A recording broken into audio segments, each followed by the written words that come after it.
xubno uu ka mid ahaa la taliyihii wasiirka waxbarashada Somaliland ee gobolka Togdheer ayaa kaga dhawaaqay magaalada Burco inay iska casileen xilkii ay ka hayeen xukuumadda Somaliland iyo xubinnimadii xisbiga kulmiye kuna biireen xisbiga mucaaradka ee wadani iyagoo la sheegay inay taageero buuxda la garab taagan yihiin xisbiga wadani waxaana uu mahad celiyay xubnahaasi odayaal dhalinyaro iyo xogayaha qorsheynta ee xisbiga wadani Muuse Raabi iyo gudoomiyaha gobolka Togdheer ee xisbigaasi Maxamuud Xasan Saleebaan Doob ayaa la taliyaha wasiirka waxbarashada oo qaabilsan gobolka Togdheer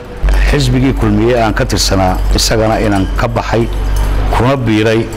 dabaysha isbedel ee maanta taagan ee socota oo ku tilmaaman dabaysha isbedelay inuu yahay xisbiga wadani in maanta marka laga bilaabo aan ka mid ahay xisbiga wadani ee isbedel doonka ah aad iyo aad baan u soo dhaweynaynaa waxaan u leenahay gamca furan ku soo dhawaada aad iyo aad baa la idinku baahnaa halkaynu kaga ridi jirnay baa maanta loo baahan yahay inaynu kaga ridno 21 cisho ayaa lagu kala baxayaa madaxtinimada dalka waxaan reerkayga halkan fadhiya ka codsanayaa inaynu dadaalo oo shaqaysano oo guusheena dhasano kasbano sidaynu u heli lahayn si xisbigeenu u soo baxo waxaan soo dhaweynayaa siyaasiyiinta mugga iyo miisaanka leh ee xisbiga kulmiye ahayd maamulkii wax laga tabtaa cid hogaamin maayo xisbigan wadani wali waxba laga arag laakiin anigu markaan arkay sidoo gulmiye wuxuu wado ee qoroqoreynaya dadkii anigu waxaan qaba karin inuu helayaba aniguna saadaash haddii siyaasiyiintii beesha ka soo jeeday ee ugu ballaadneed ee kulmiye ku jirta ay soo gashay waxaan leeyahay soo dhawaada maasha Allah tabarakallah iska casishay xisbigii kulmiye ee ku soo biiray wadani waxaan leenahay soo dhawaada walaalayaal baan leenahay qolada kulmiye had iyo jeer waxay ku antaxoto tiraahdaa ninka carooda naga taga laakiin waxayna wali jawaab u helin ninkan caroonaya muxuu ka caroonaya wuxuu ka caroonaya maamul xumada wuxuu ka caroonaya musuqmaasuqa wuxuu ka caroonaya